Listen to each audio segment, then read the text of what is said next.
Let's talk about Army websites. There are a few websites out there that will be useful for you while you are a cadet, and we're going to talk about them in this video.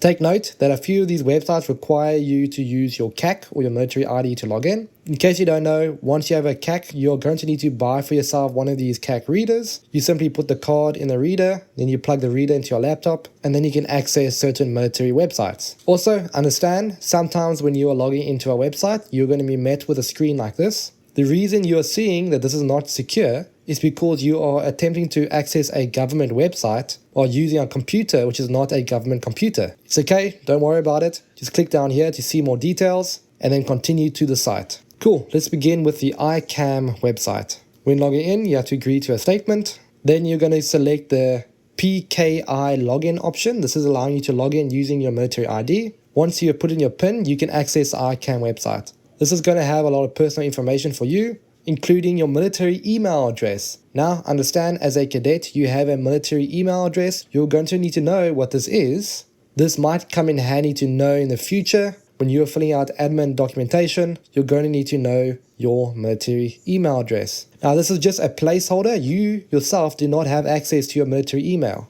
and you won't have access to it until you commission as an officer. Alright, that is the Icam website. Next, we are going to go to IPPS-A. When you go to the IPPS-A website, you're going to log in. You're going to select your PKI login. Once you put in your PIN, you'll be able to see the main screen. This is a very useful website. You're going to use it a lot while you're in the Army. You may as well spend some time going through it, understanding how it works, what it is.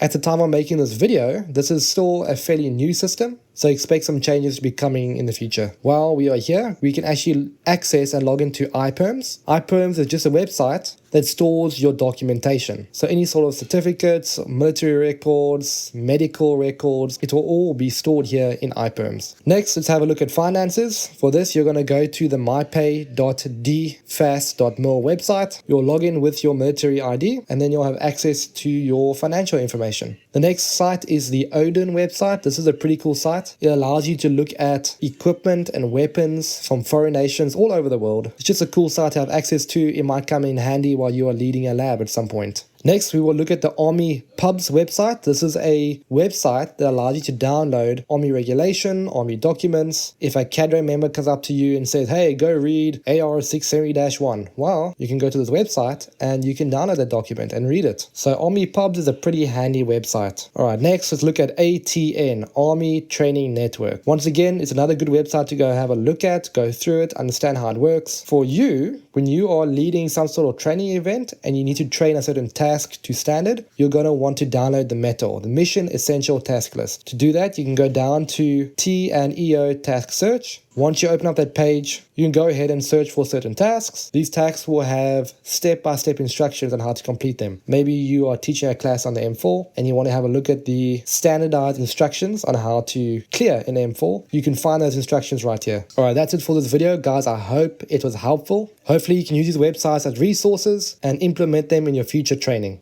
Alright, cheers guys.